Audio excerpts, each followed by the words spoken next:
కృష్ణుడు వచ్చాడు. దేనికోసం వచ్చాడంటే 3 ప్రతిజ్ఞలు పట్టుకొని వచ్చాడు. கிருஷ்ணர் இப்புவிக்கு வந்தார். எதற்கு வந்தார்? 3 சங்கல்பங்களுடன் வந்தார். ధర్మ సంస్థాపనార్థాయ సంభవామి యుగే యుగే.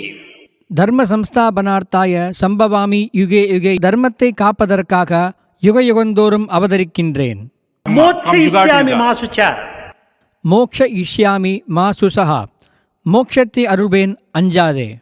ఈ విధమైనటువంటి యొక్క నిర్ణయాలు వారు పూర్వమే దాన్ని కొంతవరకు ప్రతిష్ఠ చేసుకుని రావటం చేతనే దాని నిర్ణయాలకు విరుద్ధమైనటువంటి మార్గమును వాడు అవలంబించకుండా పోతుంటారు. இப்படிப்பட்ட முடிவுகளை அவர் முன்பே நிர்ணயித்து கொண்டு வந்ததாலேயே அந்த முடிவுகளுக்கு எதிரான வழிகளில் போகாமல் இருந்தனர். యోగక్షేమం వహామ్యహం. అందరి యొక్క యోగక్షేమము నేను చూడడానికి, ధర్మమును స్థాపించడానికి, మోక్షమును ఇవ్వడానికి నేను వస్తున్నానని 3 విధమైనటువంటి ప్రతిజ్ఞలతో వచ్చాడు. யோகக்ஷேமம் வகாமியகம்.